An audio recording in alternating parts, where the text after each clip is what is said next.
달콤한 말씀, 행복한 하루. 오늘 함께 나누실 말씀은 전도서 3장 1절부터 15절까지의 말씀입니다. 범사에 기한이 있고 천하만사가 다 때가 있나니 날 때가 있고 죽을 때가 있으며 심을 때가 있고 심은 것을 뽑을 때가 있으며 죽일 때가 있고 치료할 때가 있으며 헐 때가 있고 세울 때가 있으며 울 때가 있고 웃을 때가 있으며 슬퍼할 때가 있고 춤출 때가 있으며 돌을 던져버릴 때가 있고 돌을 거둘 때가 있으며 안을 때가 있고 안는 일을 멀리할 때가 있으며 찾을 때가 있고 잃을 때가 있으며 지킬 때가 있고 버릴 때가 있으며 찢을 때가 있고 꿰맬 때가 있으며 잠잠할 때가 있고 말할 때가 있으며 사랑할 때가 있고 미워할 때가 있으며 전쟁할 때가 있고 평화할 때가 있느니라. 일하는 자가 그의 수고로 말미암아 무슨 이익이 있으랴. 하나님이 인생들에게 노고를 주사 애쓰게 하신 것을 내가 보았노라. 하나님이 모든 것을 지으시되 때를 따라 아름답게 하셨고 또 사람들에게는 영혼을 사모하는 마음을 주셨느니라. 그러나 하나님이 하시는 일의 시종을 사람으로 측량할 수 없게 하셨도다.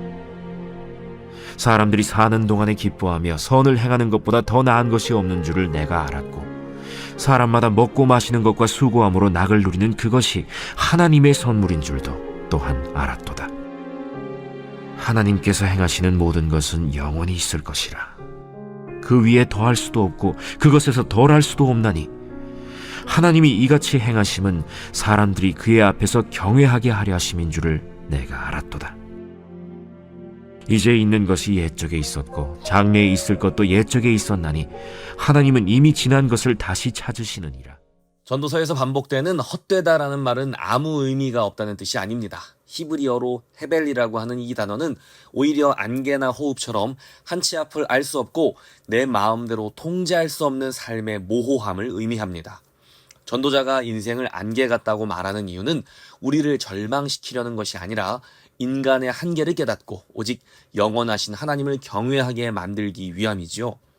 오늘 우리가 묵상하는 전도서 3장은 이러한 유한한 인간과 영원하신 하나님의 섭리를 대조합니다. 먼저 전도서 3장은 우리에게 모든 일에는 기한이 있고 다 때가 있다고 말합니다.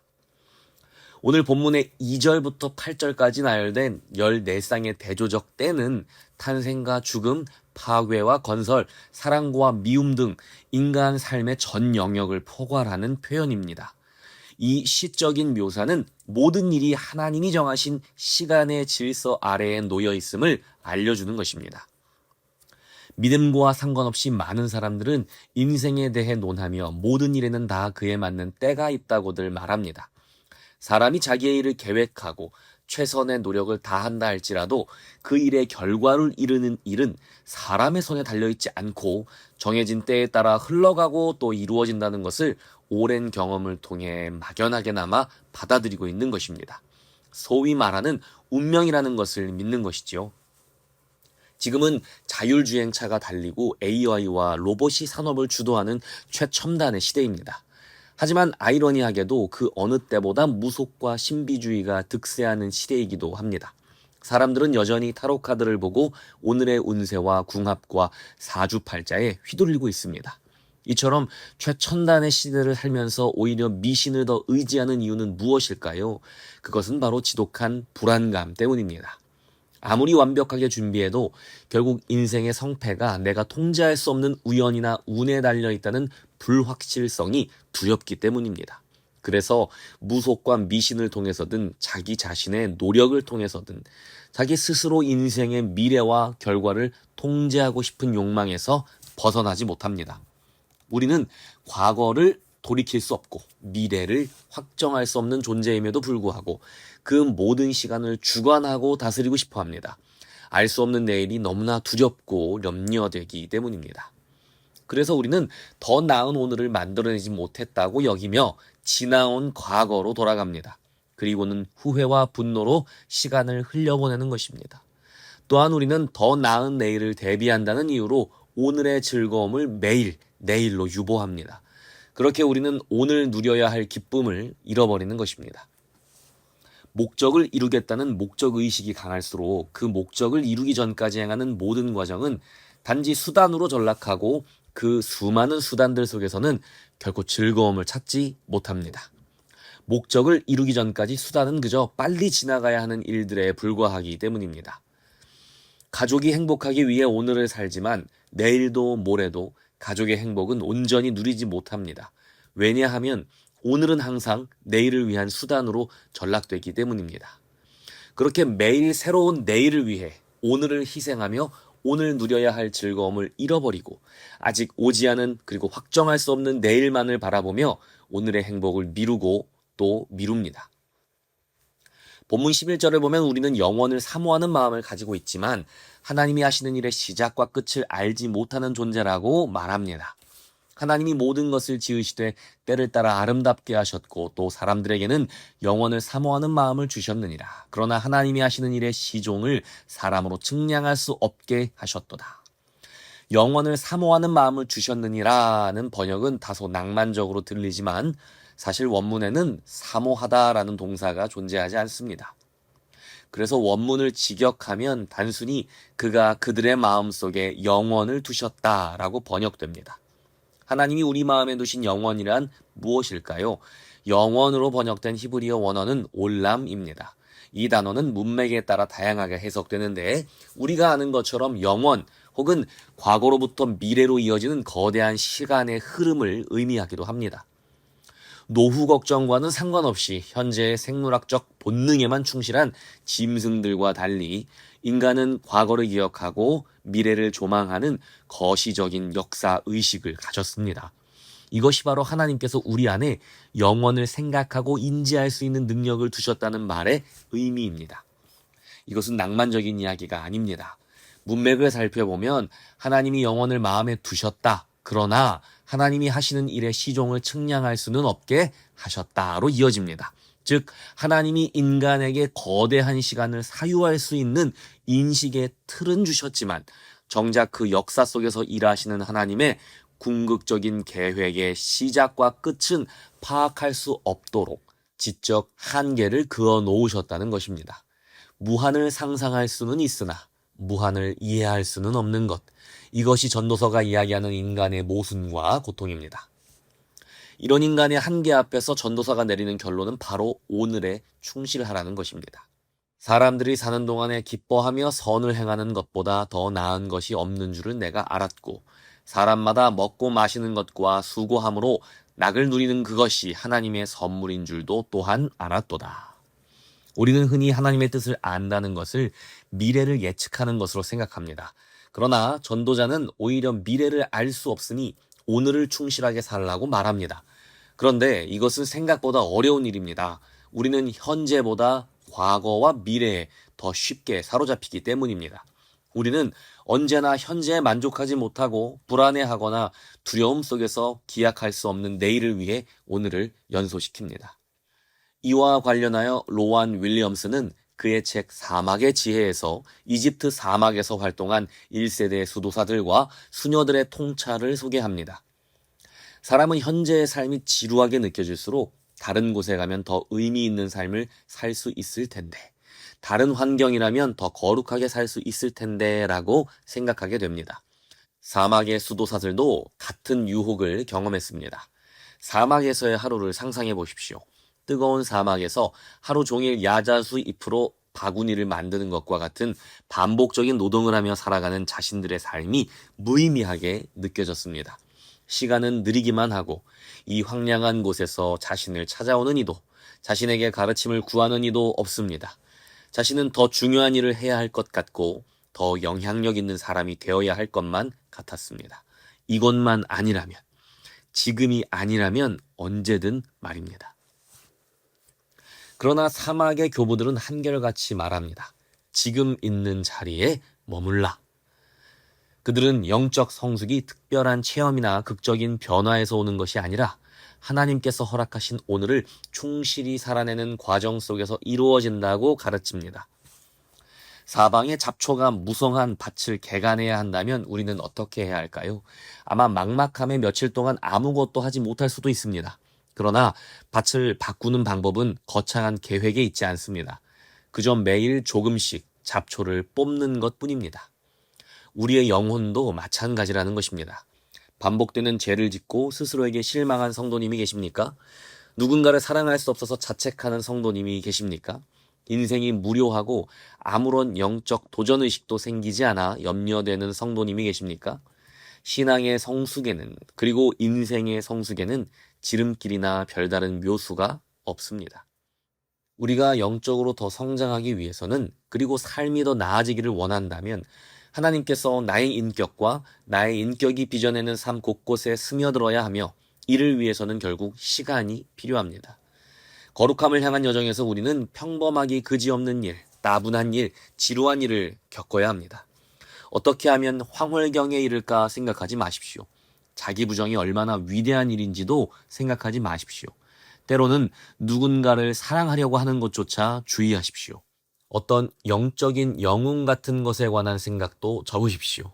그것이 영적인 권태감을 해소하기 위한 이벤트로 전락할 수 있기 때문입니다.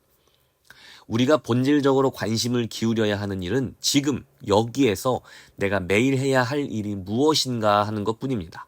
오늘 내가 할 수 있는 만큼의 잡초를 뽑는 것이면 충분하다는 것입니다.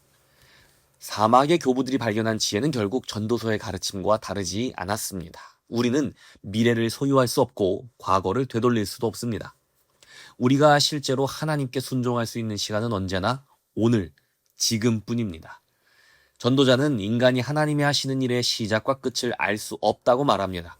우리는 인생의 답을 모두 알지 못합니다. 왜 이런 일이 일어났는지, 언제 끝날지, 앞으로 무엇이 기다리고 있는지 알지 못한다는 것입니다.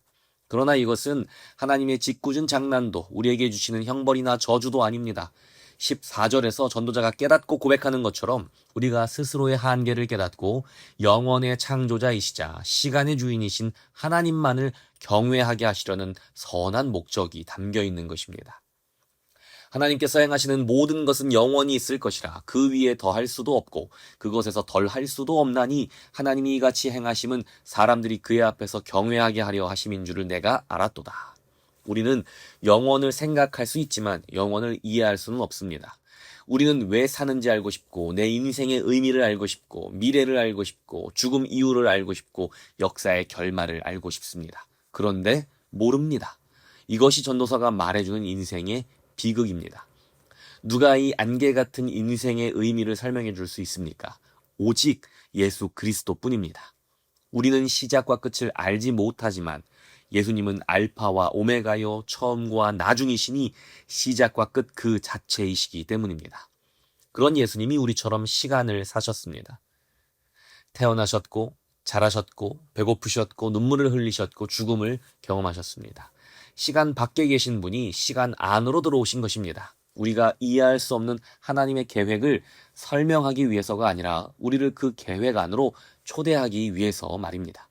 예수님이 이 땅에 오신 이유는 우리가 알아서 잘 살아가도록 우리에게 지식적인 설명을 하시기 위해서가 아닙니다. 정답을 모르는 캄캄한 안개 속에서도 우리의 손을 꼭 잡고 나와 함께 가자라고 이끄시며 우리와 영원한 생명의 길로 동행하시기 위함입니다. 머리로 납득시키는 것이 아니라 믿음으로 동행하도록 하시기 위함이라는 것입니다. 우리는 매사에 답을 알기 원하지만 신앙은 답을 모른 채 나아간다는 것을 의미합니다. 모든 일에 답을 안다면 믿음은 필요하지 않겠죠. 그래서 그리스도인으로 산다는 것은 답을 알 수도 없고 도망갈 수도 없는 길을 걷는 것입니다. 그래야 그 속에서 그리스도를 찾게 되는 것입니다. 답이 없는 자리에서 예수님을 만나는 것이 그리스도인의 삶입니다. 답이 없어야 우리는 예수님을 바라봅니다. 답이 있으면 보지 않습니다. 그리스도인으로 사는 것은 정답 없이 사는 법을 배우는 과정입니다. 신앙은 답을 모른 채 계속 나아가는 법을 배우는 일입니다. 우리가 알고 있는 답은 단 하나입니다. 예수께서 십자가에서 모든 것을 다 이루셨다는 사실이죠. 그래서 우리는 미래에 대한 염려나 두려움에서부터 자유로울 수 있고 과거에 대한 후회와 죄책감에서부터도 자유로울 수 있습니다. 그러나 이 사실이 나의 삶의 모든 순간, 모든 문제의 해답으로 작동하기 위해서 우리는 인내의 시간을 보내야만 합니다. 지루한 일상을 통과해야만 알게 됩니다. 예수님이 걸으신 십자가의 길을 따라 걸을 때에야 비로소 조금씩 알게 되기 때문입니다. 우리가 한치 앞을 내다볼 수 없는 헤벨의 상태에 놓여 있을 때 하나님을 원망하거나 현실을 비관하거나 절망하는 것이 아니라 영원의 창조자이며 시간의 주관자이신 하나님을 경외하는 마음으로 그분을 예배하고 그분으로 인하여 즐거워하며 오늘 하루의 기쁨을 누려야 합니다.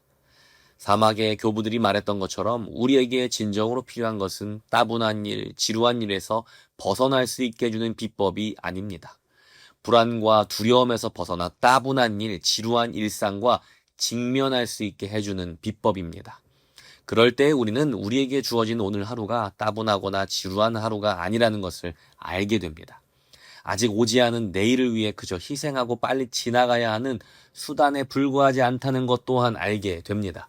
우리는 매일이 새로운 기쁨과 흥분으로 채워지는 법이 아니라 우리가 스스로 평범하고 지루하고 별 볼 일 없는 것 같다고 생각하는 나의 오늘을 행복하게 누릴 수 있는 법을 알려달라고 예수님께 간구해야 합니다. 그것이 진정한 복이며 하나님을 경외할 수 있는 비결입니다. 범사에 기한이 있고 천하만사가 다 때가 있습니다. 그리고 우리의 때는 선하신 하늘 아버지의 손 안에 있습니다. 그러니 과거에 머물지 말고 미래를 붙들려 하지도 말고 오늘 하나님께서 허락하신 자리에서 기뻐하며 선을 행하십시오. 그리고 나에게 주어진 오늘을 즐겁게 누리십시오. 그것이 전도서가 가르치는 지혜이며 십자가를 지신 그리스도를 따라 살아가는 성도의 삶입니다. 오늘의 적용 질문입니다. 첫째, 내일을 준비한다는 이유로 내가 놓치고 있는 오늘의 기쁨은 무엇입니까? 둘째, 지루한 일상 속에서 오늘 내가 묵묵히 순종해야 할 일은 무엇입니까? 끝으로 이렇게 함께 기도하겠습니다. 하나님, 때로는 쳇바퀴 돌듯 반복되는 지루한 일상에 지쳐 이곳만 벗어나면 더 행복해질 텐데 라며 오늘을 낭비하던 우리의 연약함을 긍휼히 여겨 주옵소서.